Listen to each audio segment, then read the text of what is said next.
She said final offer before my pruning shears stopped clicking, her engine idling at the curb like a private jet, clipboard gleaming, the appraiser pacing my fence with a laser. No hello, no permission. While I stood in sap-stained jeans on a worn porch where my grandkids' pencil marks climbed the post. Her smile edited neighborhoods, deadlines in bold, numbers that ignore hills and history. When she slid a paper with my name under the picket like a summons, my chest locked. But I carry a blue folder that remembers what they forget. And tonight, under the fluorescent hum of our community room, I'll lay out maps, permits, and time itself until their circle finally fits our streets. Before I continue, tap subscribe and say where you're listening. If this resonates, share it so doors stay open for people like me. The pruning shears clicked in my hand when she stepped onto the sidewalk like she owned the shade from my tree. I was kneeling by the low branches I planted with my grandkids, feeling the soft give of earth under my knees and the stick of sap on my thumb when her voice cut across the fence. She did not say good morning. She said the number first. She said final offer like a bell that ends a round. The price fell heavy and dull in the air, the way a wet log lands and refuses to burn. 2 doors down, someone's mower coughed and stalled, and in that pause I felt the street listening. I stood slow, wiped the sap on my jeans, and set the shears on the brick ledge. Her smile did not move her eyes. The clipboard had a clear cover, and I could see rows and columns, addresses printed in a thin font, little arrows next to numbers moving in the direction she wanted. She spoke about the market in a tone people use when they tell a child why the rules exist, and I nodded as if I were that child. Final offer, she repeated. End of quarter. Motivated buyers. She said my zip code like it was an expiration date stamped on milk. Her sedan was still running at the curve. The air conditioner hummed like a small jet. A man in a reflective vest stepped out of a second car, a tape reel hanging from his pocket and a laser measurer on his belt. He walked with speed, head down, as if time itself were the job. He glanced at my house without truly seeing it, then pivoted to the side yard where the fence meets the lilac bush. He clicked the laser and pointed. He did not ask to come in. He did not ask to see permits. I reached for the blue folder on the porch bench. The plastic was warm from the sun, and it bent in my hand the way my wife's thermos used to when she drank tea too hot. Inside, I kept the deed, the county tax receipts, the license numbers for the porch extension and the electrical work, the independent appraisal I paid for last year because I don't bargain with memory. I lifted the folder so the sun would catch the seal on the deed. The woman tilted her head like I had pulled out a hobby.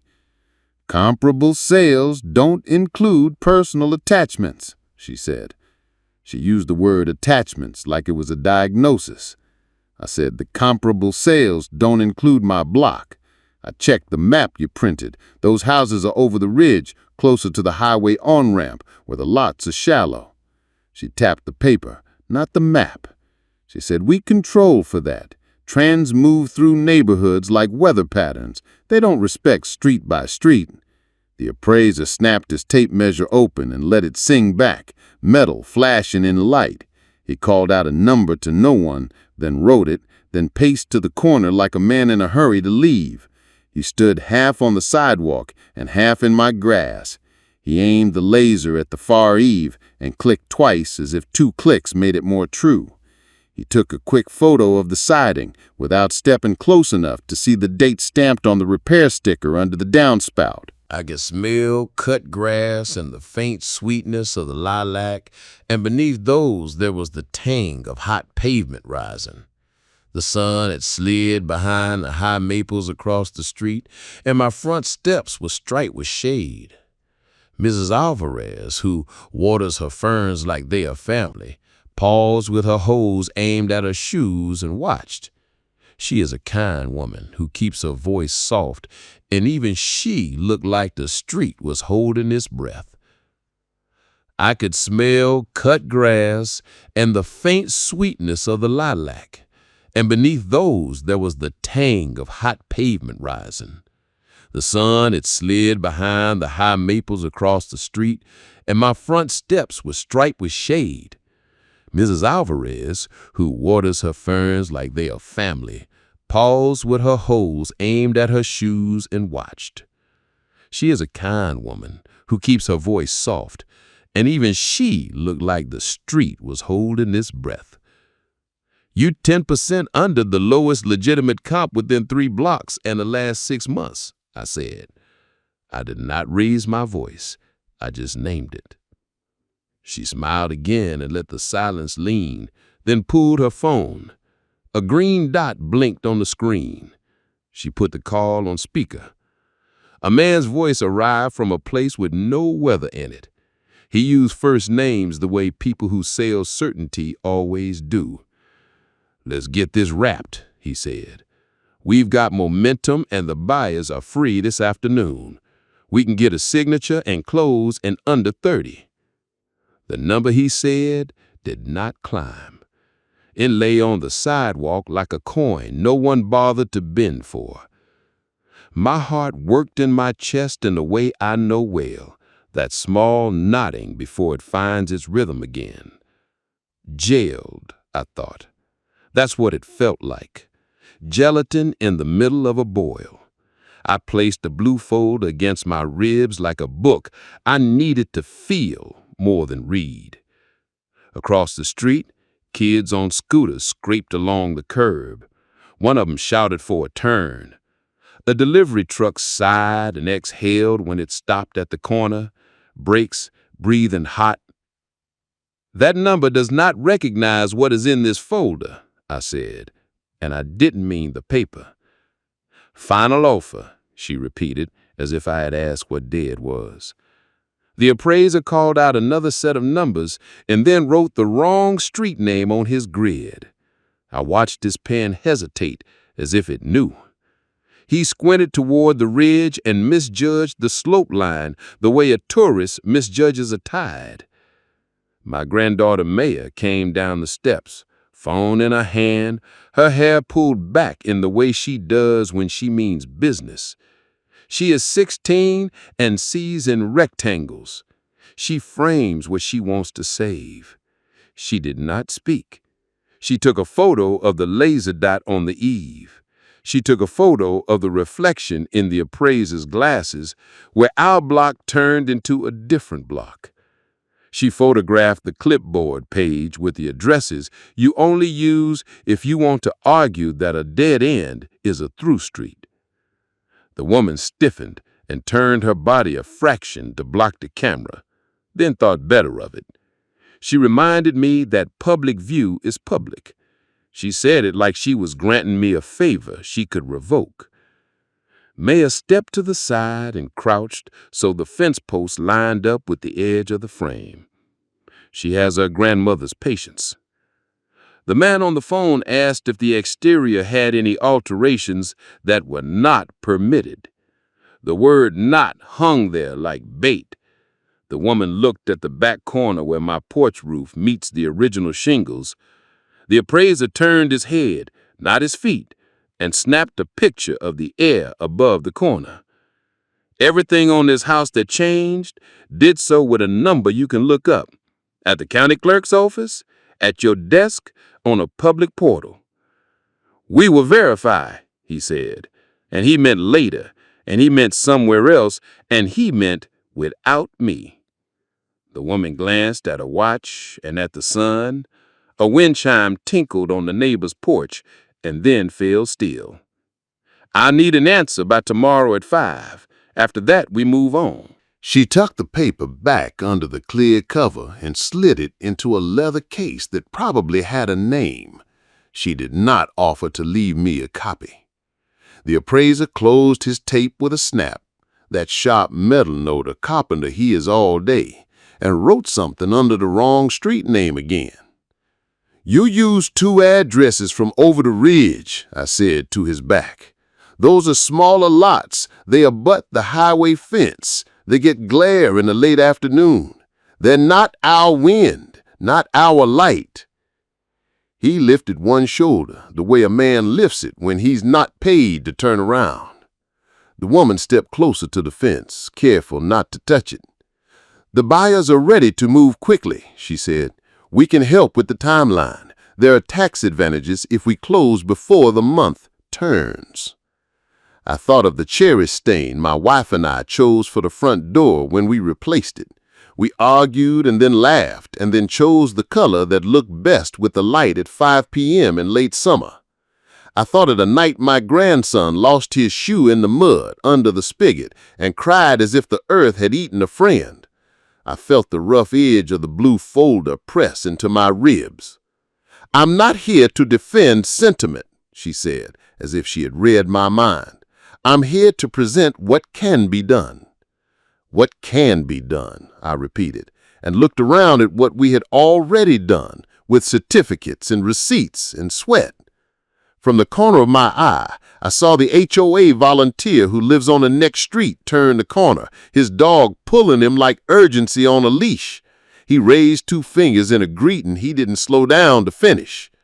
For a second, I imagined he might pause and say something about the board, about policy, about how talk in the meetings always turns to landscaping fines and paint codes, and never to the kind of pressure that shows up in cars with the engine running. He did not stop. The woman slid a single sheet under the fence picket and into my yard. It had my name printed in a line at the top, my address, the number, and a box where a signature would turn the page into a promise. The paper lay on my grass like trash that knew my full name. Maya stepped forward and photographed the sheet from above with the sun at her back. The shadow of her ponytail fell across the box for the signature. "We'll circle back," the man on the phone said. "End of day." The woman ended the call. The appraiser closed his tape with a snap, that sharp metal note a carpenter hears all day, and wrote something under the wrong street name again. When they pulled away, the street exhaled. The mower started up again down the block.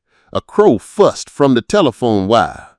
I bent at the waist and picked up the paper with my name on it and folded it once, then tucked it behind the last divider in the blue folder where I keep things that might matter for reasons I don't yet understand. I closed the gate and lifted the latch. The wood had warmed to the point where I could feel the grain. I walked to the porch and looked down at the step where a small chip in the paint exposes the gray primer. The chip is shaped like a state I've never been to. I saw my own footprint in dust and thought about how every footprint is proof of weight and intent. I set the folder on the bench and let my hand rest on it. My palm picked up a faint scent of plastic and paper, a smell like a library in summer. A truck rolled by with the city seal painted on the door. The driver glanced at the numbers on the houses, made a check on his pad, and kept going. The afternoon tilted toward the hour when the sun throws a gold edge on anything that sits still. I wanted to sit still and let it cut a clean line on my porch rail. I wanted my pulse to step down from the stool and sit beside me. My mailbox banged. I turned and saw a white envelope leaning in its mouth like a tongue. I pulled it free and felt the glue ridges where the flap had sealed. The return address had the association's name, and the window showed my own. On the back, the tiny line suggested this was important but routine, and I'm old enough to know that routine is where important likes to hide. I opened the envelope with my thumb. The paper inside was light and bright.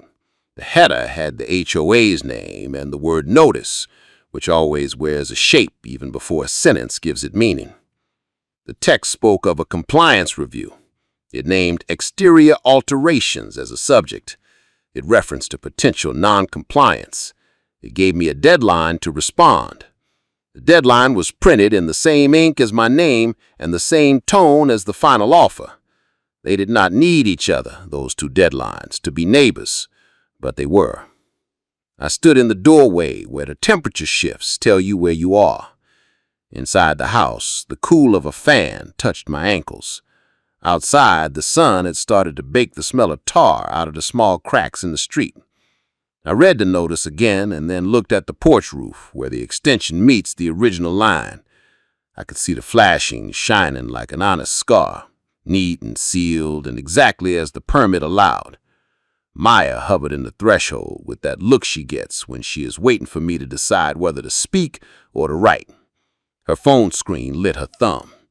She tucked a loose strand of hair behind her ear and opened the notes app. She did not ask what the letter said. She did not say, "We told you so," to the air in front of us. She just started to type.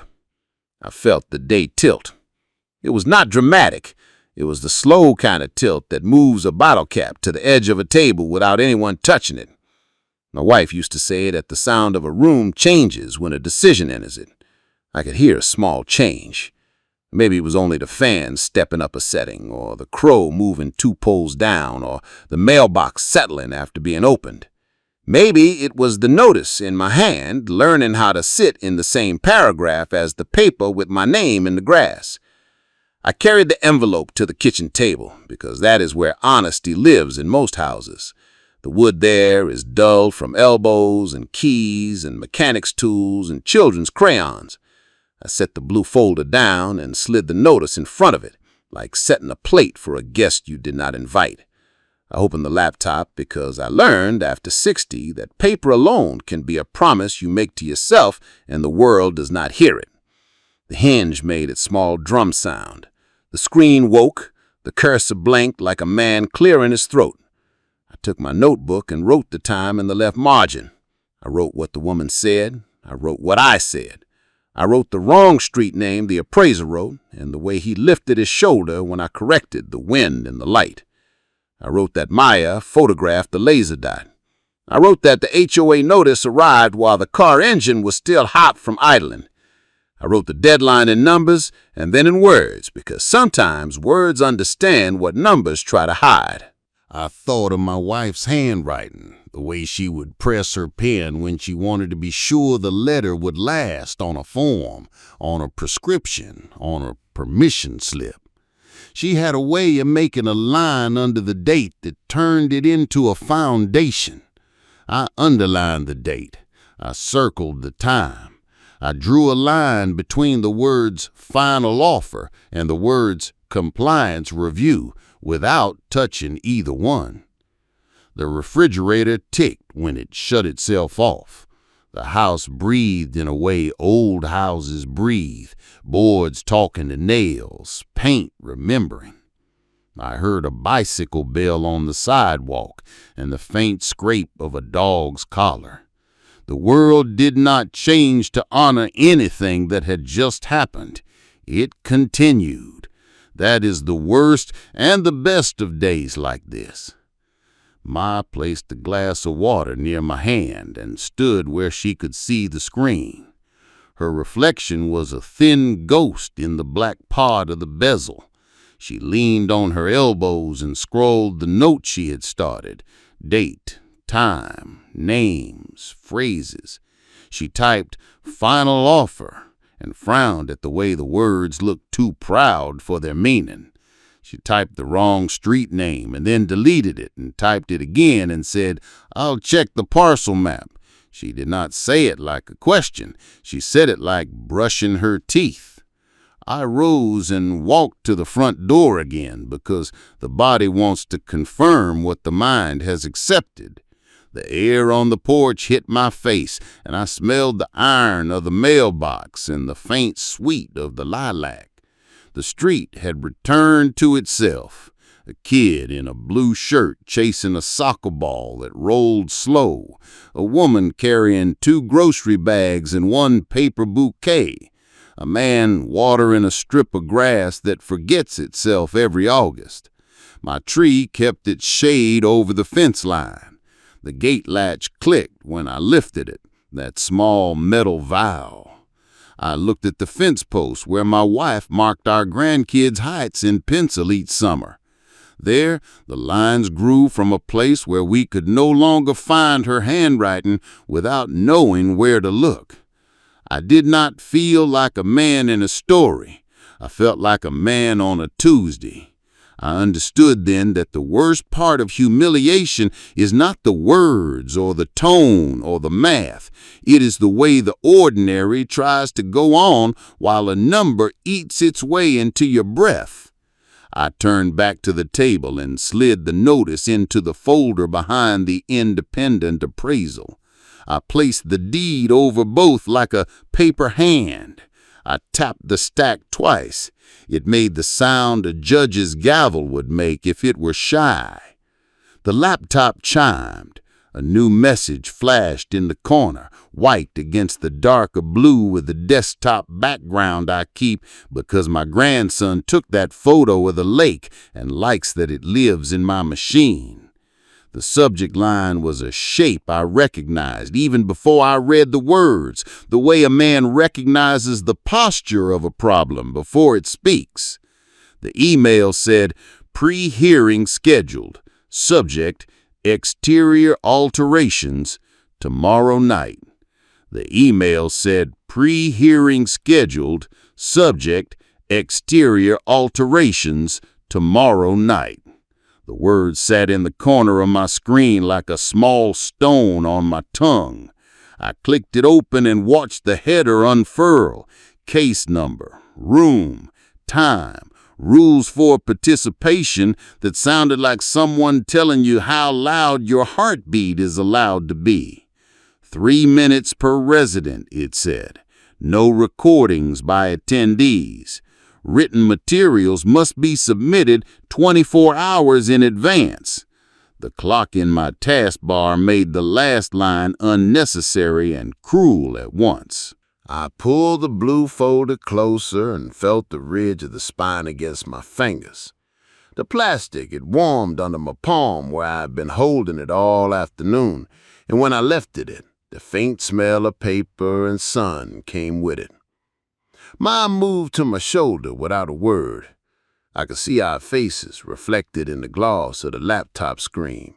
Mine a dark blur with the silver of my beard cutting down. Hers a narrow oval with the line of hair pulled tight behind. She leaned in, tapping the trackpad, scrolling the email as if it might change if she got to the bottom quickly enough. We did not say we were fine. We did not say we were not. I closed the email and opened a blank document. The bright page stung my eyes. I typed the date and time. I typed our street name. I typed the word sequence because I needed one. The keys clicked like raindrops on an empty shed. The house was quiet except for the fan's steady push and the small breath the refrigerator takes before it rests again. I wrote the first entry, 2:13 p.m., agent on the sidewalk, final offer stated, appraiser on site, measurements taken from public way without verifying permits, comparables displayed from outside accepted perimeter. Maya placed her phone face down on the table and pulled her laptop closer, the hinge creaking softly. She opened a folder named HOA, and a folder inside that named Board Docs, and another named Statutes, and then she opened a PDF with more pages than a man should have to read to understand how tall his fence can be. The words were small and dry and tried to stand straight even when the light bent them.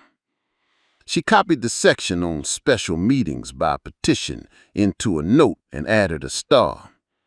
She copied the section on conflicts of interest and vendor contact and added a second star. She highlighted the line that said, "The board is responsible for ensuring fair and consistent application of procedures that materially affect property rights." The sentence sat there like a clear stone in a river of mud. I wrote to the agent first.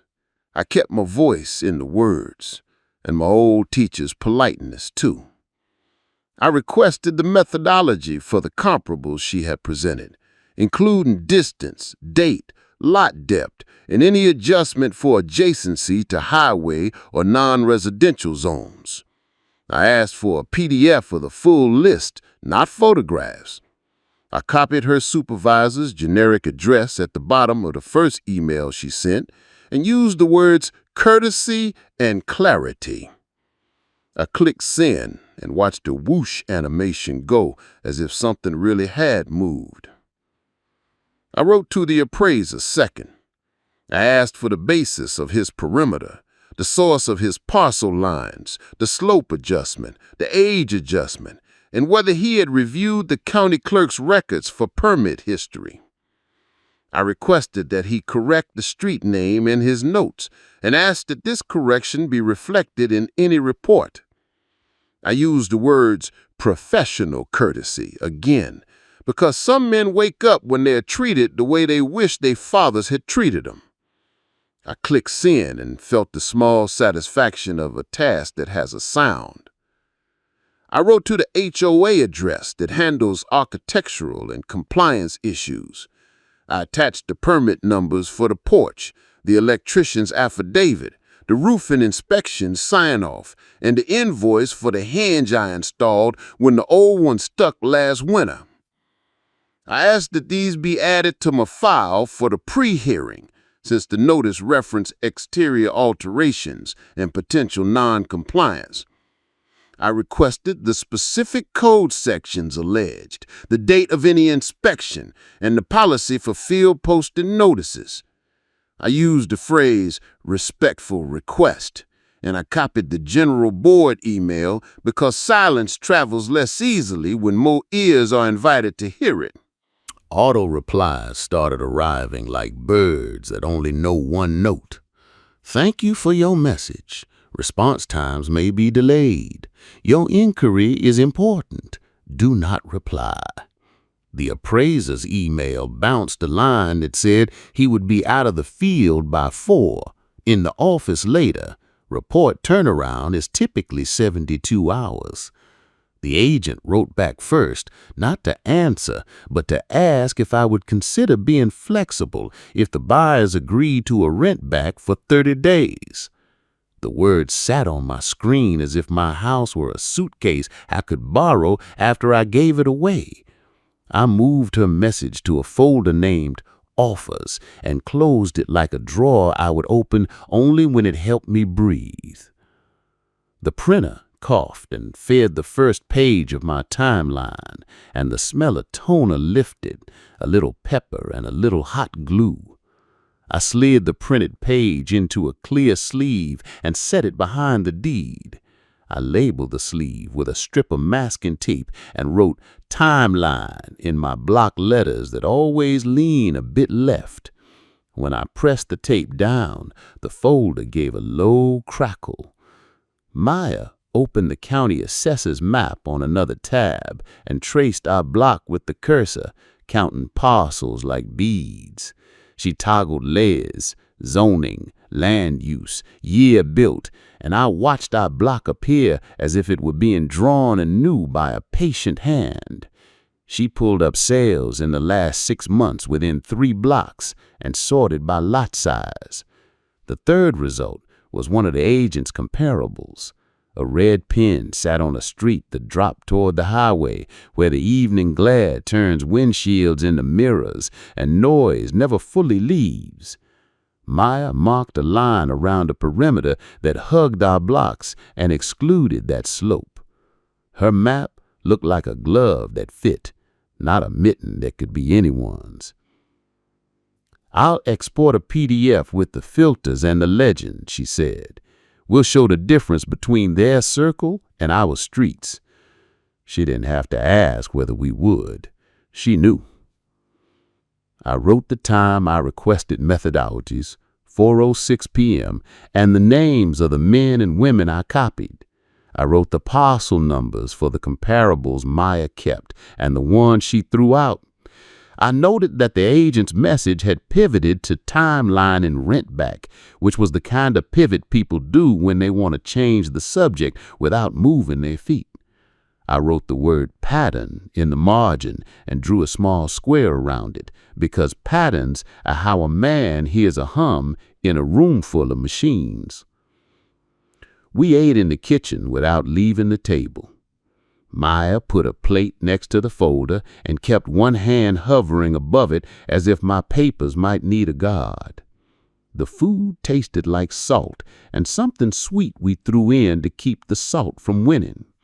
It steadied us. After, she pushed her plate aside and opened a new email to the board with a subject that called what was happening by his name without accusing anyone individually. Request for pre-hearing materials and clarity on alleged non-compliance. She attached the permits, the inspection sign-off, and a photo of the sticker under the downspout with the date. Her photo showed the texture of the vinyl and the way the numbers sit when they've been there long enough to collect dust. When the light shifted to the blue that makes old paint look forgiving, I took the blue folder to the front room and laid it on the coffee table.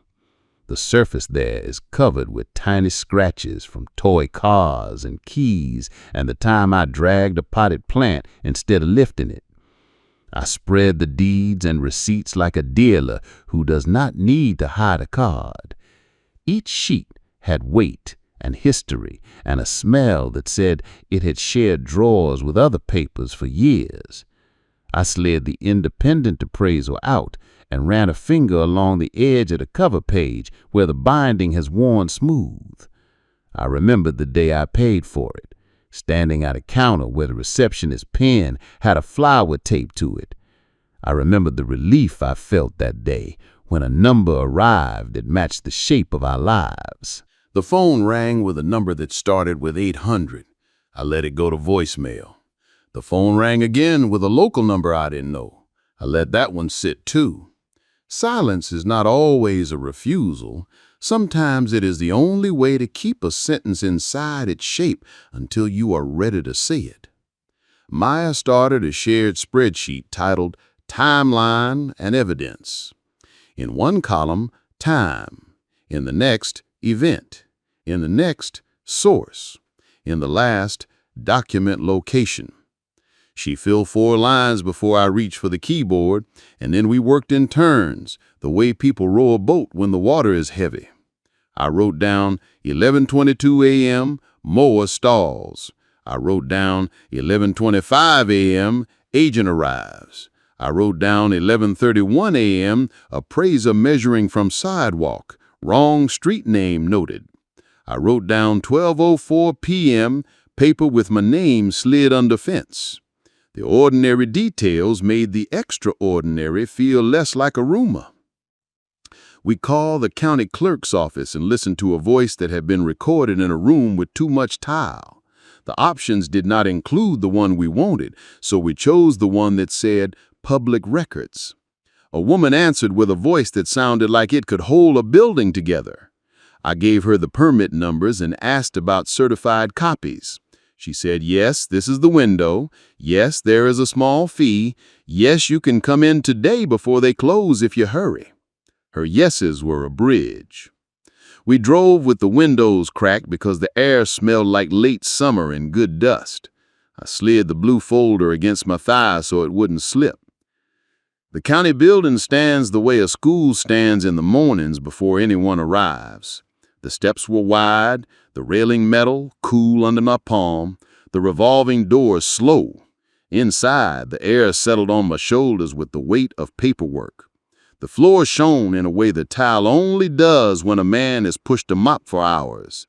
A security guard nodded, his face at rest, his eyes taking measure of bags and bodies as if that were a prayer.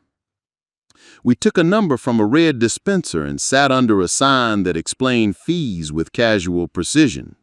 The overhead speaker called letters and numbers in a voice that made no promises. A child nearby dropped a plastic car and watched it land. A woman in a blue dress shuffled a stack of forms and told someone on the phone she would be home late. The fluorescent lights hummed with the low tune they have sung since I was a boy. When our turn came, we stepped up to a glass window where a clerk with a neat bun and square glasses waited. I slid the blue folder through the pass-through and said the permit numbers. She typed with 2 fingers that moved quick and sure. She found our file, printed the pages, took them to a machine that made a stamp sound like a firm step on a wooden stair. She returned with copies and an envelope with a seal that had a tiny raised edge I could feel with my thumb. She told me the cost. I slid a card through a slot and signed on a screen that asked for a signature like a man asking for permission to drink water. The clerk gave me a printed receipt and a small pamphlet on how to request additional records. She spoke in the tune of procedures, which is a music I have learned to respect. I asked whether her system noted dates of inspections, and she said yes, but the detail reports were a separate request. She handed me a form for that too. I filled it at the side counter where the pen was chained to the stand. I pressed hard enough that the 3rd copy would read clean. Back in the car, the envelope of certified copies had a different heft than ordinary paper. It felt like something that had absorbed light. I slid it into the blue folder, and the folder closed with that soft plastic sigh that sounds like relief. We drove home along the route that passes the high school, where the marching band was practicing in lines, the brass catching bits of sun and sending them back to the sky. The drums echoed off the gym wall with a rhythm that decided the pace of my breathing for 2 blocks. At home, the house held the day's heat like a memory you don't know you're carrying until someone says the name again. I set the folder on the table, opened it, and slid the certified copies into a sleeve labeled Permits Certified. The sound of the sleeve catching the hole punched edge was precise and satisfying. I signed the glass of water near my elbow and put her hand lightly on my shoulder, that touch like a pause where a man can gather himself without admitting he needed to. She opened another tab for the board directory and found a general board email, and then she found a smaller link that led to a page explaining conflicts of interest. The page was plain text, black on white, no decoration. It said vendors must not create the appearance of undue influence. It said board members must report any relationship that may affect their impartiality. It did not say anything about how pressure arrives in cars with the engine running or in notices delivered like afterthoughts. I added another line to the timeline, 6:35 p.m., agenda posted, address identified, materials window narrow, possible referral noted. I put the certified permit numbers next to it. I attached a screenshot of the agenda page with the timestamp from my computer. I breathed in deep enough to taste the dust and the citrus we used to wipe the table last weekend. I felt the weight of the folder under my hand and knew the weight would have to be enough for now. The house shifted as the night settled. A neighbor shut a door gently. Somewhere 2 streets over, a dog barked once and stopped. The fan's chain tapped the glass of the lap with a faint, regular click, a metronome for worry. I stood and walked to the porch and watched the last of the light drop behind the gym roof where the band had been. The air smelled like a grill someone had cleaned the best they could and then set aside. When I came back in, Maya had a small pile of sticky notes lined up next to the folder. Statutes to cite, page numbers, questions not to forget. I wrote one more email to the board, this one brief. I attached the certified permits, the independent appraisal cover page, and 2 photos with date stamps. I wrote that I would bring copies to the pre-hearing and would appreciate a clear list of alleged non-compliance items so I could respond precisely. I clicked send and watched the whoosh animate and die. I folded my hands over the folder and felt the ridges of the plastic press into the skin. The portal had a second link labeled Meeting Rules. I clicked it and read the words that regulate time and tone. The rules asked that residents refrain from repeating points, that they address the chair, that they not name individual volunteers in complaint. The rules were not wrong. They were tidy. They did not account for the way a man's hands shake when someone describes his home as a line item. My wife used to tell me to breathe from the belly, to let the breath sit low, to name what was happening as if I were a witness. I breathed and said what I saw to the room that would not answer. The screensaver started its slow drift of shapes. I moved the mouse, watched the shapes slide off, and saw a new icon bounce at the bottom. The portal had posted the detailed packet. I opened it. A staff summary described the subject as an exterior alteration that may not conform to approved plans. It did not identify which alteration. It used may and could and possibly like rope tricks. It included 2 photos taken at angles that suggest more than they show. One photo was of the hinge I had replaced last winter. The metal in the photo looked like a problem only because the photo had been taken close enough to make a clean thing look rough. I printed the packet and slid it into the blue folder behind the timeline. The printer made its little song again. I wrote the page numbers on the top right corners because order is the only way I know to push back against something that wants to smear. Maya set an alarm on her phone for the morning, then another for the afternoon, and one more that said simply, "Breathe," in the Notes app. She looked at me the way a person looks at a door they intend to hold open. Before I closed the laptop, I clicked back to the agenda one more time. The footer had a small block of text I had not noticed, in a font you could only see if you leaned in. It said, "If non-compliance is confirmed, the matter may be referred for lien." And the meeting was in less than 24 hours. The line about lien kept pulsing in the bottom of the agenda like a low drum you feel in your shoes. I sat there, fingers pressed to the edge of the blue folder, and counted backward from 10, the way my wife used to tell me when a number tried to run my blood.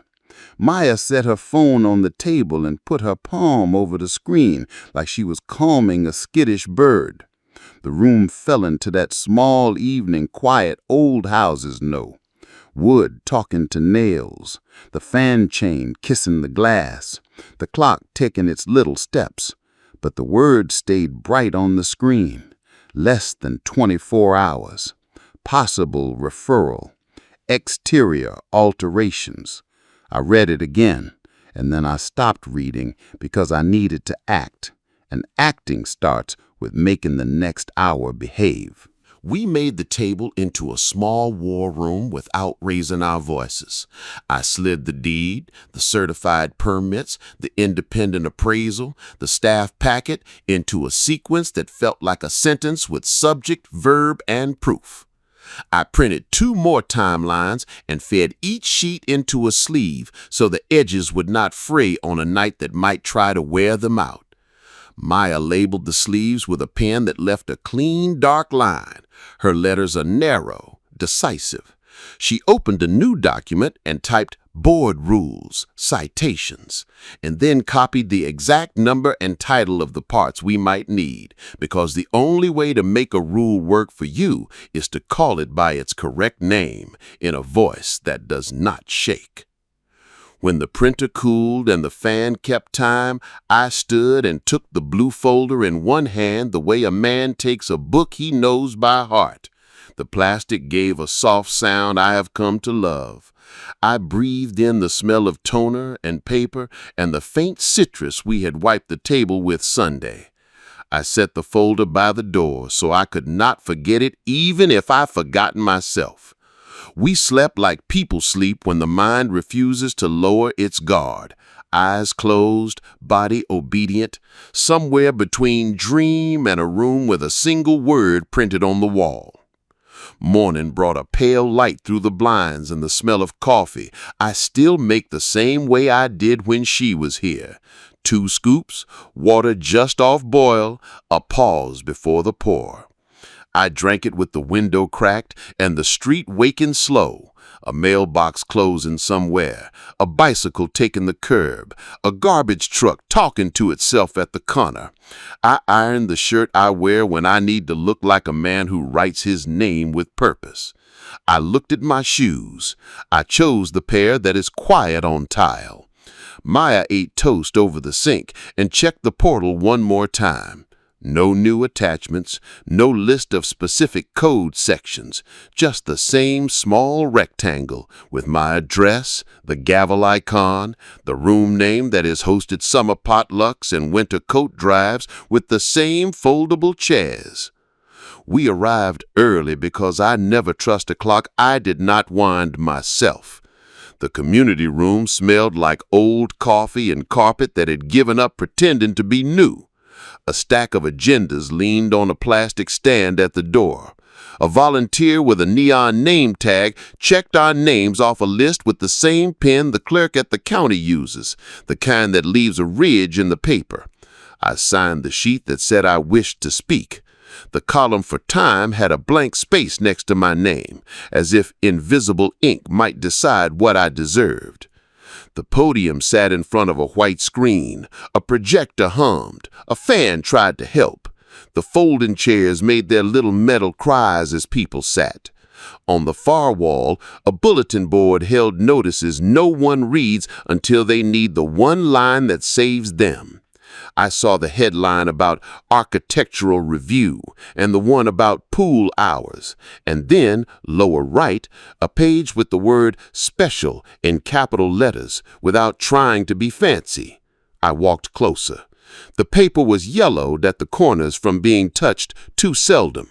It said, "A member may petition for a special meeting with a defined agenda if a specific number of signatures by lot and address are collected." It said the petition must be submitted to the secretary and acknowledged within a fixed number of days. It said the business of the special meeting shall be limited to the agenda stated in the petition. My finger tapped the line where it named the quorum. The number was not small. It was also not impossible. A hand sanitizer bottle sat under the bulletin board on a little table. The pump stuck on the downstroke and coughed gel onto my palm. The smell was sharp, like hospital hallways, like the waiting room where we learned a word that changed the size of our days. I rubbed my hands together and looked back at the page and read the line again to be sure I did not invent it. Maya slid up beside me and took a photo, the lens catching the thumbtack's dent and the way the corner had started to curl. She did not say anything yet. She didn't need to. The call to order sounded like a spoon on a glass. The board sat behind a table that had the weight of decisions no one wanted to admit were personal. The chair's voice had a practiced calm. They approved minutes that remembered nothing of days like this. They thanked volunteers who had set up chairs and watered plants in the medium. They moved to compliance. I felt my breath rise and tried to bring it back down into my belly, because a man with breath in the wrong place cannot hold a sentence steady. The staff summary came first. A woman from the management company read in a tone that turns words into numbers. Exterior alteration observed. Possible deviation from approved plans. Photographs taken.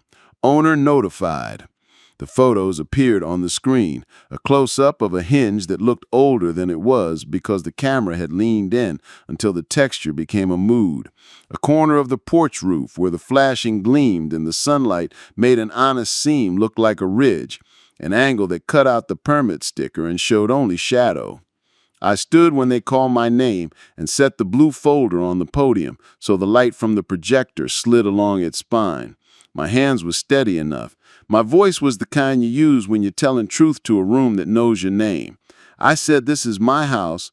This is my permit. This is the inspection sign-off. This is the receipt for the hinge." I said the notice was posted yesterday afternoon. The agenda went up last night. The rule says materials submitted fewer than 24 hours may be excluded. I said the window does not complement the clock, and yet I brought what I have because time shouldn't be a trick.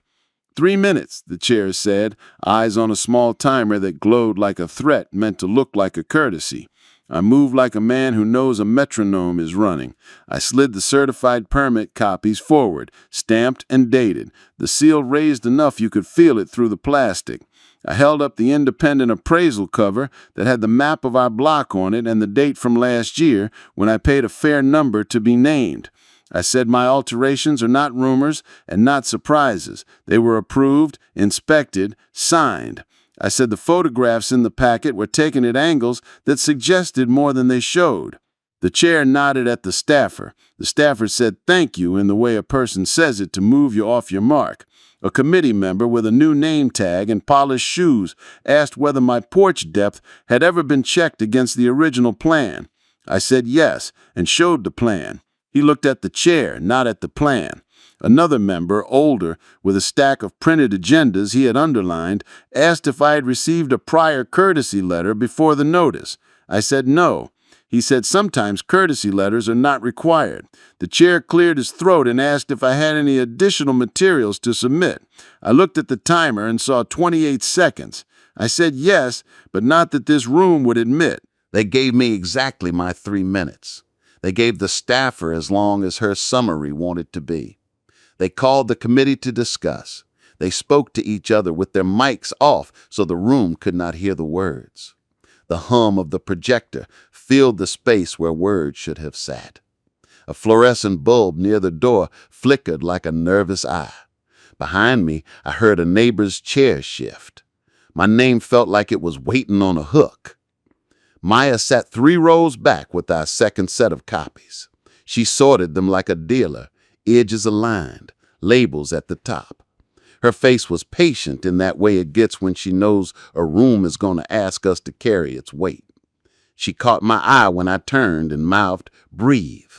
And I did, and it helped. The committee decided to keep the matter open, which means nothing and feels like something. They said they would consider the documents I submitted and would wait for staff review. They did not say the words in the footer. They did not say they would not. They moved to the next address without changing their tone. I sat down and felt the chair ask me to be smaller. On the far wall, the bulletin board did not move. The yellowed page still named a way for the room to hear what it would not say to itself. The words about a special meeting glowed more plain than anything on the screen. My fingers itched the way they do when I am holding a tool and haven't used it yet. My wife used to say there is a difference between fighting and insisting on procedure. One leaves scratch marks, the other leaves minutes. During a short break, people stood and spoke in those half-quiet voices humans use when a room expects respect.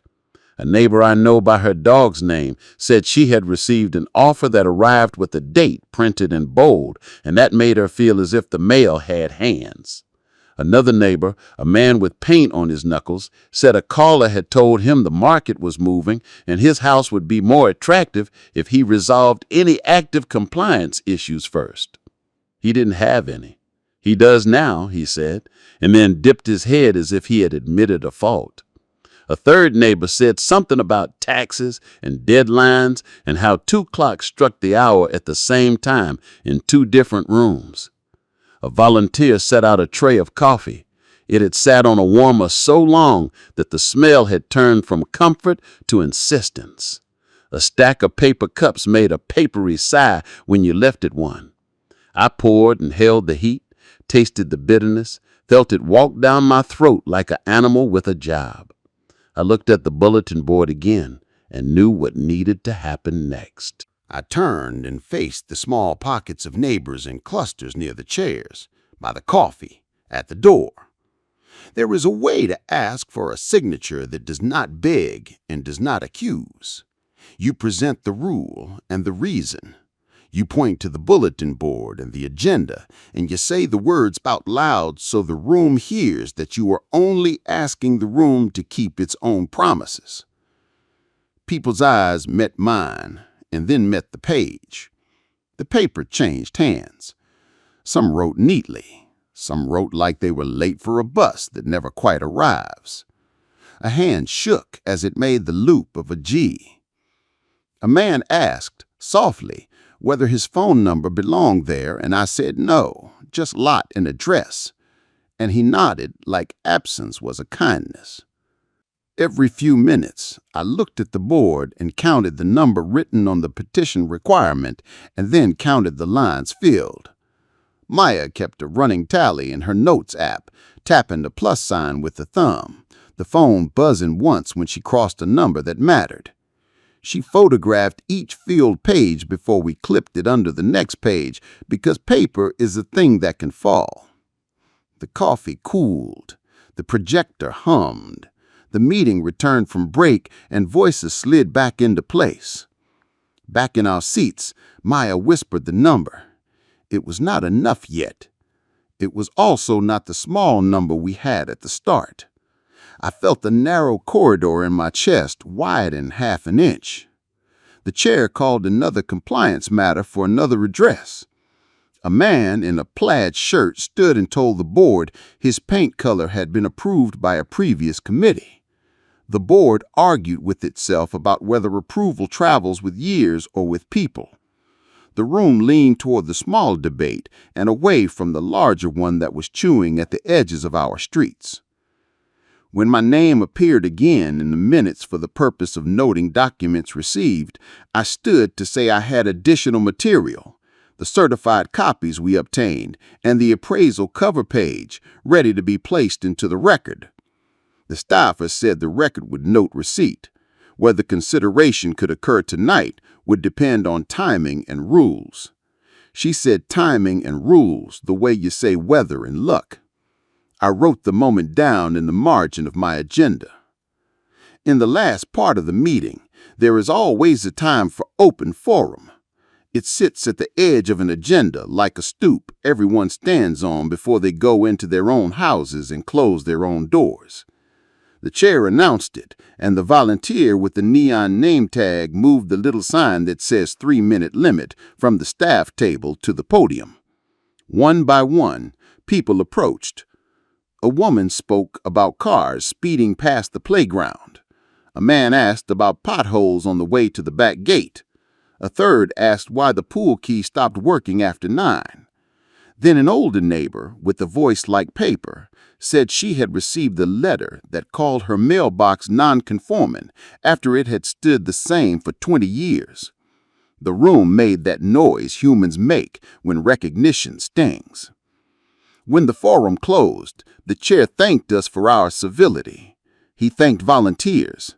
He thanked the coffee. He adjourned with a tap that pretended to be a gavel. People stood, and the chairs made their tired chorus. The projector sighed into stillness. The smell of coffee turned to nothing again. We did not leave. We moved toward the door where the light from the hallway made the bulletin board's glass shine. A man with paint on his knuckles signed the petition and asked whether it would make anyone angry. I said it would make the rule visible. He nodded and pressed his pen hard enough to emboss the page below. Mrs. Alvarez signed and smiled a sad smile that said she had watered more than ferns in her life. A young couple who keep to themselves signed together, heads tilted close. Maya whispered the number again, and the word almost meant something. At the sign-in table, the volunteer with the neon tag put away pens in a plastic cup. I asked if the secretary would be in the office this evening to accept filings. He said maybe, maybe not. He said the portal takes submissions 24 hours a day. He said if you email the board address, the system generates an acknowledgement. He said it like he was reading a line he had read before and still believed. I thanked him, not because he had given me more than a path, but because paths matter. We took the filled pages to a side table and lined them up. Maya photographed each one again. She sent the images to her laptop and assembled them into a single PDF because chaos is the enemy of rule.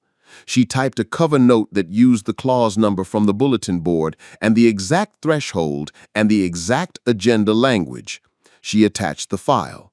She addressed the secretary and the general board email, CC'd the management company address that handles minutes. She clicked send, and we both watched the small outgoing bar finish its tiny run across the screen. The lobby air smelled like cleaner and old air conditioning. A bulletin board on the opposite wall had a flyer for a lost cat whose eyes had been printed too dark to see. My hands remembered tools and chalk lines and my wife's handwriting on permission slips. I looked down at the blue folder and thought about how it had turned into a spine for the last 2 days. The door opened and let in a line of late sunlight that laid itself across the floor like a ribbon. My phone vibrated in my pocket and made a sound I recognized as the portal's voice. I drew it out and saw the subject line form itself on the screen while the preview still said loading. Maya leaned in, her breath held steady, her thumb hovering above the table like it might hold the message still if it tried to slip away. The notification finished, and the words arranged themselves into an answer shaped like a key. Special meeting scheduled. If this resonates, leave a like, add your perspective below, and share it forward. The word special meeting scheduled sat bright on my screen, like a porch light that decides to stay on. The subject line gave a date and a time and the same room where the pre-hearing had tried to turn a hinge into a crime. The body of the message was plain: petition acknowledged, agenda limited to stated business, notice posted to portal and bulletin board, management to circulate email reminder to residents. It named the minimum notice period and said it would be met. It named the secretary, not just the generic address, and I read her name twice so I would hear a human voice when I thought of the office later. Maya let out a breath she had been holding with discipline. She smiled with the corners of her mouth and not her teeth, the way she does when something good happens because the rules said it had to. She forwarded the notice to our neighbors who had signed and added nothing but a sentence that said thank you for adding your name. Her phone buzzed in short, tidy replies. Yes, we'll be there. What should we bring? Do we need copies? We will speak if needed, but we can also just stand and listen. That last one stayed with me, because some kinds of listening move a room more than speech. The portal showed the agenda attached now to the notice. The header was simple and used the clause number from the bulletin board, word for word. Under business, the lines were our lines. Adopt a precise territorial methodology for comparables. Require clear vendor contact protocols. Schedule training on fair practices and bias as applied to community procedures.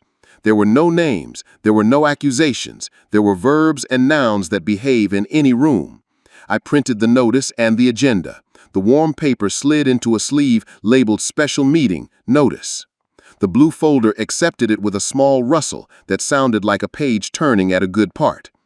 I read the notice again, not because I hadn't understood the words the first time, but because I wanted to hear a well-used and specialized discipline work in the air around us. I will do this, I will allow this, and I will respect this. We came to make a demand, and that demand had become an obligation. That's what the rule was for. We spent the next hours cutting off every path that would let someone say our push for rules was a cover for ignoring rules. The volunteer committee had mentioned a courtesy letter. I had not received one. That did not mean my house would not be dressed to teach. I replaced the second hinge on the side gate even though it had only squeaked once. I swept the walkway and trimmed the lilac as the city says we should, so sight lines at the corner remain clean. I painted over the chip on the step with the small can of touch-up paint I keep under the kitchen sink. I took photos of each action with that day's paper propped in the corner of the frame. Maya labeled each photo with the minute and saved them in a folder named Ordinary Compliance, which made me laugh once through my nose in a way that helps when a day thinks it's winning. We checked the permit sticker under the downspout again, not because it had changed, but because we needed to remind ourselves that some facts do not wobble when looked at. Maya printed a small copy of the sticker photo and taped it to the top of the sleeve that held the certified permits. If a person opened the folder at that page, the proof would look back at them before they looked into the plastic. My wife loved the staged small surprises, a ribbon under a plate, a note in a shoe, so a person would find them at the right moment. This was a practical version of her kindness. The retired engineer from 2 doors down, Mr. Carter, came by with his own folder, a manila one that has been manila for 40 years. He spread out his maps on our coffee table and placed clear overlays on top, like a stack of windows. On the bottom layer, parcel lines. On the next, sales in the last 6 months. On the next, distance circles from our lot, measured in a way that respected streets and slopes instead of drawing a perfect ring a satellite would admire. He had written his 3-minute explanation in longhand, then typed it, then cut the typed version down into simple words a person can hear in a fluorescent room without losing the thread. He practiced on me, and when he finished, I could see how a wrong address turns into a wrong map, turns into a wrong number that pretends to be neutral. We set his printout at the front of the blue folder just behind the agenda, so the room would see it as purpose, not decoration. I drove back to the county building with Maya because the clerk had called to say the inspection log could be ready if I arrived before 4. The building's air felt the same, cool and staid, like a library that only knows morning. The clerk wore a different sweater today, and I noticed, because noticing keeps you human when systems want you to become a file. She slid the log through the window with the same stamp sound as before. The paper smelled faintly of ink. The dates lined up like fence posts. Each inspection had a time and a signature. The porch, the electrical, the roofing, passed, passed, passed. The paper did not try to be pretty. It tried to be exact. I thanked her, and she said she liked the smell of stamped paper too, which made me laugh in the way a person laughs when their small, quiet secrets find a friend. Back at the table, we added the inspection log to the sleeve with the certified permits. We made 2 extra copies for the board and clipped them with small black clips that make anything feel official. Maya wrote a cover sheet for the package we would deliver to the management office the next day. Index of exhibits, page numbers, brief description, 1 sentence on relevance. She printed it, and I ran a finger down the list.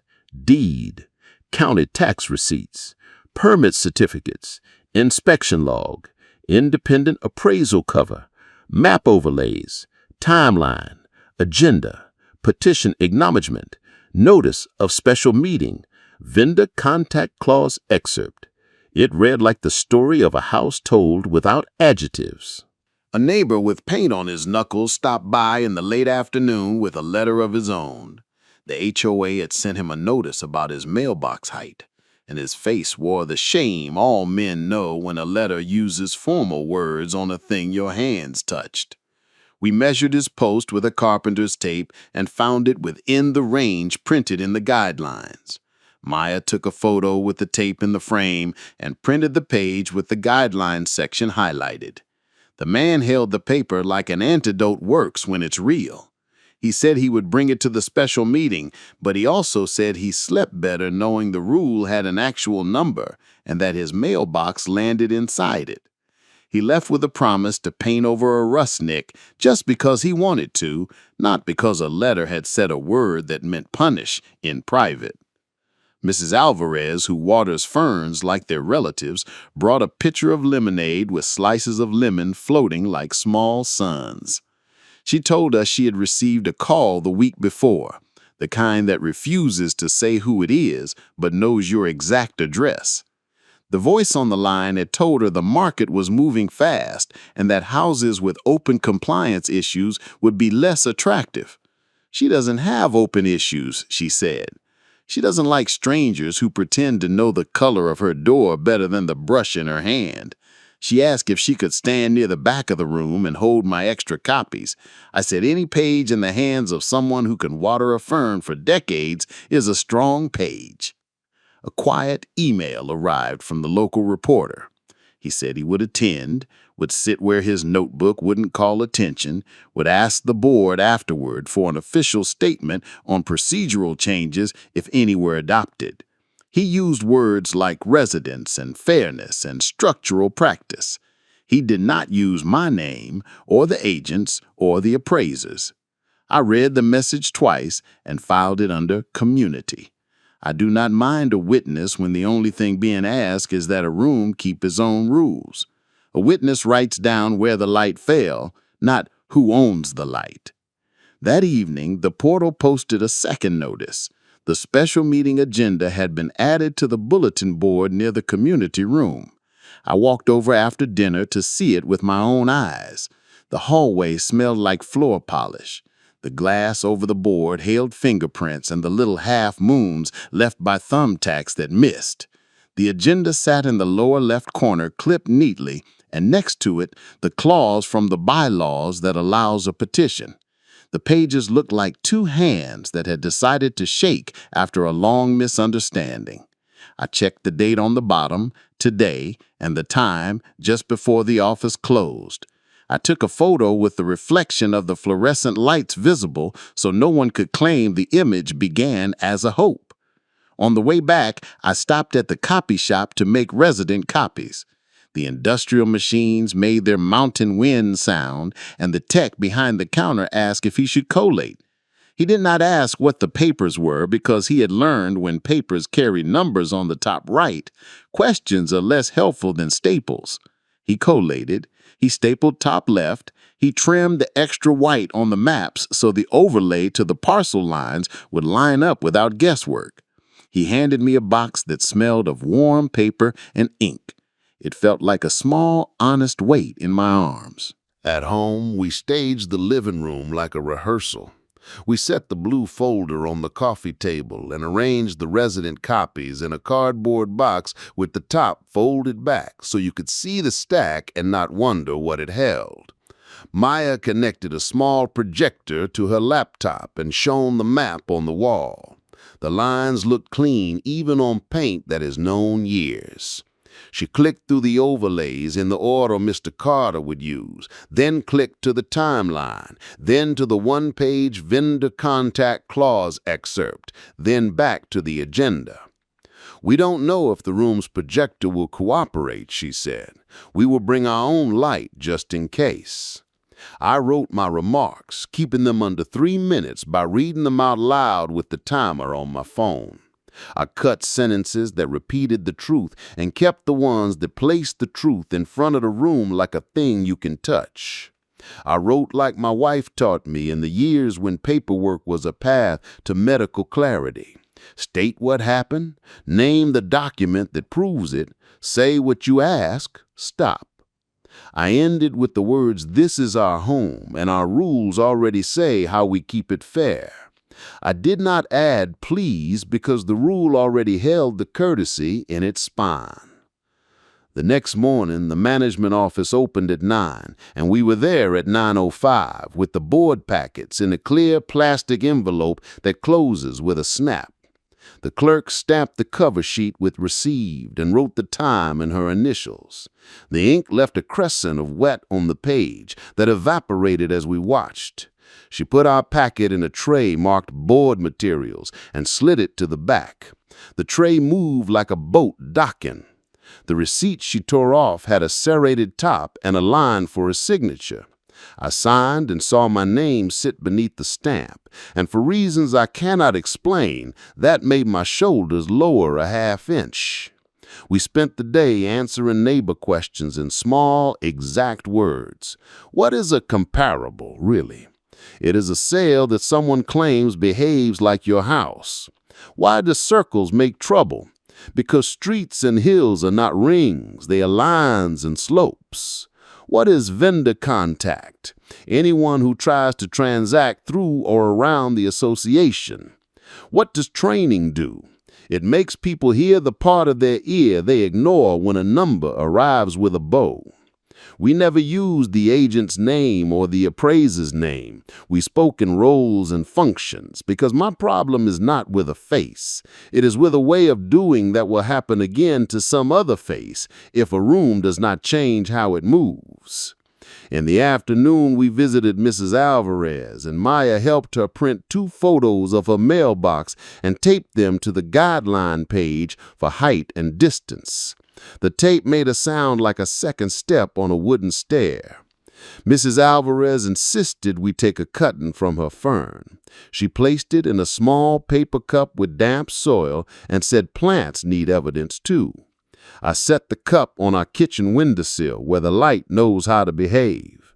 I labeled it the way we label everything now. By evening, the box of resident copies was ready, the board packet delivered, and the email confirmation saved as PDFs. The inspection log sat under the certified permits. The deed sat above them like a hand.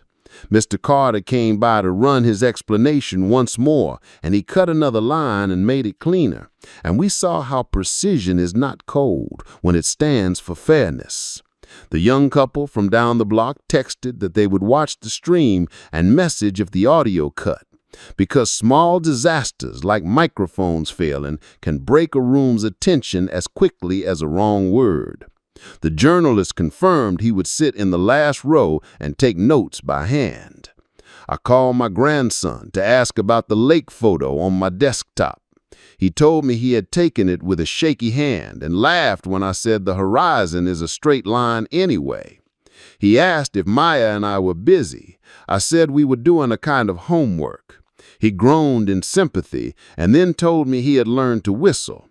And then he whistled, and his 3 notes hung in my kitchen like a bird that does not care about clocks. When night came, the house breathed the way old houses breathe when they are jarred and then set gently back down. I opened the blue folder and looked at the spine and the sleeves and the labels and the small dust the plastic collects like secrets you air out. I moved a few pages so the order would match the path we'd walk.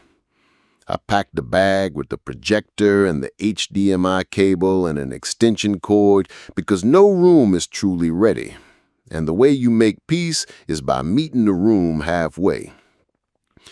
I stood in the front yard in the kind of late light that makes the paint on our door look like a decision we made 5 minutes ago. I could smell the lilac and the faint metallic breath of the mailbox and the neighbor's grill cooling off. I walked my hand along the fence post where my wife marked the grandkids' heights. The pencil lines are softer now, but they're still there if you look from the right angle. I said her name and then said the word we. She would have liked that. Inside, Maya stacked the resident copies by the door and slid a note card in the top box that said, "Please take one." She set out 2 pens with ink that doesn't smudge and put a small roll of tape in the pocket where we keep keys no one uses anymore. She checked the file names on her laptop one more time and closed the lid. She leaned her head against my shoulder for a moment, and I felt the day choose to end. We turned off extra lights so the house would sleep too. I set the blue folder on the chair by the door where I keep shoes that do not talk on tile. The room held still and kind and ordinary. The air from the fan moved by our faces with the smell of the citrus cleaner we used on Sunday and the paper we had handled all week. Maya said good night, and the word night felt like fabric that has been washed too many times and is softer for it.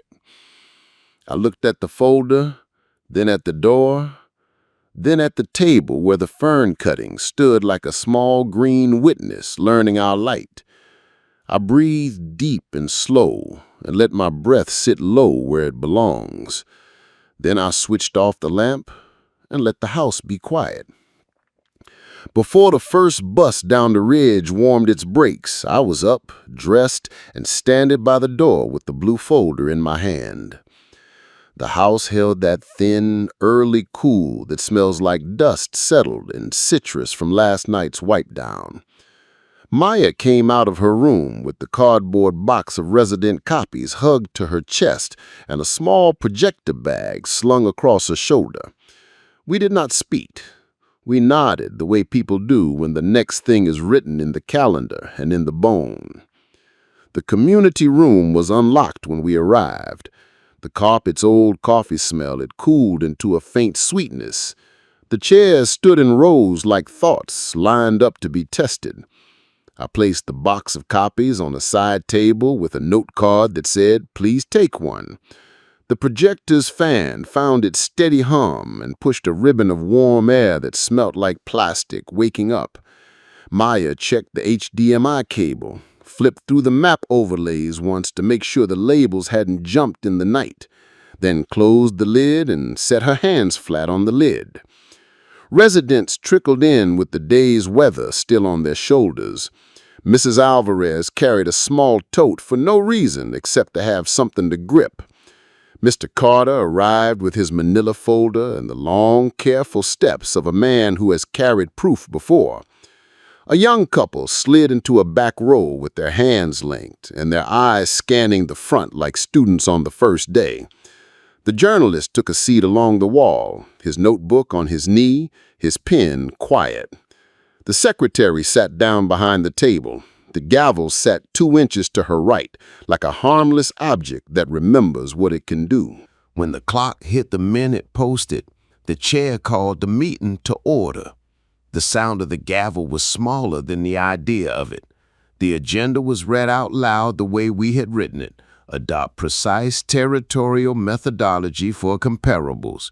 Require clear vendor contact protocols. Schedule training on fair practices and bias as applied to community procedures. The secretary acknowledged the petition, the signatures, the clause number that made this room possible tonight. I heard my name nowhere in those sentences and felt entirely seen. The board invited the resident petitioner to present. I stood with the blue folder under my arm and the room's lights reflecting along its spine. The projector's hum threaded through the silence. I began with the map. Maya tapped the key and the parcel lines appeared. Then the overlay of the 6-month sales.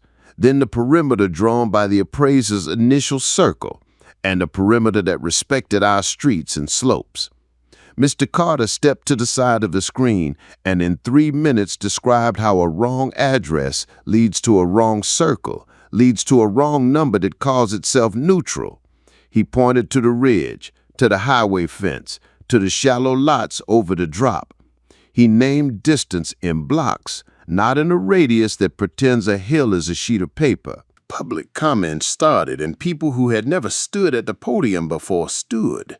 A neighbor described a call he had received that mentioned resolving open issues as if those were a fact. He said the call left him confused and embarrassed and asked for a policy that protects people from words used as levers. Mrs. Alvarez spoke softly about her mailbox and the letter that named it non-conforming after decades of being fine. She held up the guideline page Maya printed with the tape measure in the frame, and the room laughed softly in a way that says recognition, not mockery. A man with paint on his knuckles said he does not want agents punished. He wants his evenings back from numbers that arrive with voices attached. A young mother spoke about how older neighbors should not have to hold a board to its own rules alone. Then the part I did not expect happened because procedure allowed it and a person chose it. The board's vice chair asked to be recognized. He said he had received an email from the agent's office in the past month, not about my house, but about market opportunities, and he had responded with the name of a neighbor who might be open to a conversation.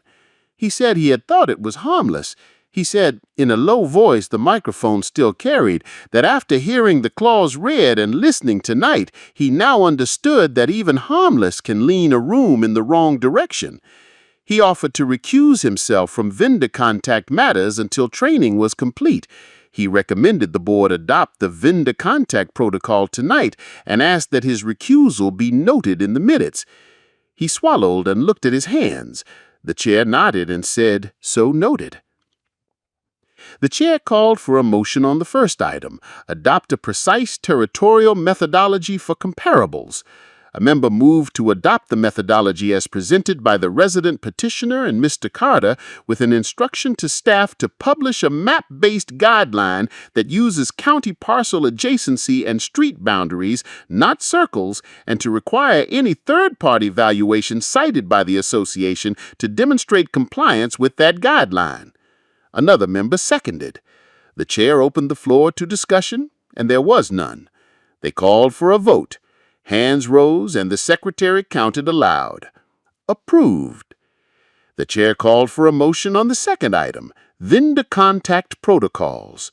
A member moved to adopt the written protocol we proposed with a log maintained by staff, disclosures recorded and posted quarterly, and any vendor who contacts residents invoking compliance or HOA standing to be removed from any association-approved list for a defined period. The motion included a letter to be sent to the agent's broker and other local offices stating the new policy and the prohibition on pressure tactics tied to compliance, and another member seconded. Discussion opened, hands went up. One member wanted to be sure vendors could still sponsor the summer picnic. The chair said yes, but sponsorship is not outreach. Another member asked whether the association should develop a preferred vendor list. The staffer recommended against it to avoid the appearance of endorsement. The vote was called. Approved. During a short recess to draft the exact language of the resolutions, my phone vibrated. It was an email from the appraiser. The subject line used the words correction and perimeter. The message said he had reviewed the parcel maps and acknowledged that his initial working notes used an address range outside our block. He attached a revised perimeter and a short paragraph stating that any public report would reflect the correction. He used the word apologize without wrapping it in passive phrases. I showed the message to Maya. She took a breath in and out in a single soft loop, like someone who has chosen to forgive but will still keep the paper. When the board reconvened, the secretary read the language of the resolutions into the record. The words sounded better than they looked on the page because they now had air around them. The chair asked if there was any further business within the scope of the agenda. A member raised a hand and made a final motion to appoint a temporary working group to oversee implementation of the new methodology and vendor protocols, to liaise with staff on training, and to report back at the next regular meeting with timelines and drafts of published guidance. The working group to include Mr. Carter and the resident petitioner as volunteer co-leads subject to acceptance. The motion was seconded. I felt the folder warm in my hand. The vote was quick and unanimous. I accepted because acceptance is not pride. It is responsibility with papers attached. I felt the weight settle in a way that made my shoulders lift instead of slump. The working group is not a throne. It is a chair in a room with fluorescent lights, a stack of agendas, a projector that hums. It is also how a man assumes the HOA in the only way that lasts, by taking a turn at the table and laying out proof so the room can remember itself. The vice chair's recusal went into the minutes. The vendor letters draft went to staff. The training date was penciled into the calendar. When the chair adjourned, the gavel's small sound was enough. We stayed after and collected the extra copies. Neighbors came up one by one and touched my elbow with the kind of touch that says, "Thank you," without making a scene. Mr. Carter clapped my shoulder and said he'd start on the draft of the guidance tonight, then grinned and said later tonight after his wife made him eat. The journalist asked the chair for a statement and wrote down the words adopted, training, vendor transparency, parcel-based comparables. Maya stacked the remaining packets, her face calmer than I'd seen it in days. She slid the projector into its bag and zipped it shut, the zipper sound like a clean seam. Outside, the sky had the color it takes when heat has lifted and left behind a simple blue. People walked to their cars talking low, the way people do when something has ended, not with a bang, but with a better instruction. I stood on the sidewalk and watched the room's light cool through the windows, then looked down the block toward our house. The ridge held the sun for another minute and then let it go. The air smelled like watered lawns and the faint smoke from a grill that had learned to rest. Back home, I set the blue folder on the kitchen table. The plastic clicked against the wood. The fern cutting on the windowsill looked the same, except that now I believed it would take. I opened the folder and moved papers around, not because they needed it, but because I wanted to feel the edges under my fingers. I slid the inspection log behind the certified permits, the resolutions behind the agenda, the vendor letter draft under the clause excerpt. I wrote the date on a small strip of masking tape and pressed it to the spine. The folder, once a shield, had become a ledger. Maya put the box of extra copies in the hall closet, the one with the winter coats and the picnic blanket. She said she would send the working group a shared folder before bed. She said we should probably eat. She warmed leftovers and put a plate in front of me and then sat, quiet, the way we sit after church or after a long day of taking someone to appointments. We ate without hurry. The kitchen smelled like what we heated and the paper and plastic we had carried all week. The refrigerator clicked and then rested. The house breathed. I walked out to the porch with my plate in my hand and sat on the step we had painted. The chip I had touched up yesterday was now the color of the door. The fence post where my wife marked the grandkids' heights caught the last light. Across the street, a kid kicked a soccer ball toward a curb and missed and laughed like missing was a plan. The mailbox felt cool under my palm. I thought about the word offer and all it had tried to do in my chest. I thought about the word house and how it had widened back into home. There were consequences tonight. They were written, recorded, sent to the portal. The agent's office would receive a letter that removed pressure from its toolbox when it crossed our boundary lines. The appraiser would use our streets instead of a circle that treats a hill like a rumor. The board would sit in a room and be taught how numbers can tilt the life if you let them. A vice chair would step back from vendor matters until he had to train in his step forward properly. A working group would carry maps into a fluorescent room and turn them into published guidance. My notice was not erased. It was forced into the proper light. The word lean had lost its echo. I sat there with the plate balanced on my knee and felt the surface of the world lie flat again. Maya leaned against the door frame and looked out at the street. We did not speak for a while. Wind moved the lilac and brought its faint sweetness to the rail. A car rolled past slow and turned at the corner where the sight line was clear. The day ended with regular things. A door closed, a porch light clicked on, a dog shook its collar once. I placed the empty plate on the step beside me and rested my hand on the wood. A house is not a price. It is proof of a life lived. When a community remembers that, the numbers learn their place. If you like the story, tap like, subscribe, and write what you'd do if it were your family. I'll be here for the next one.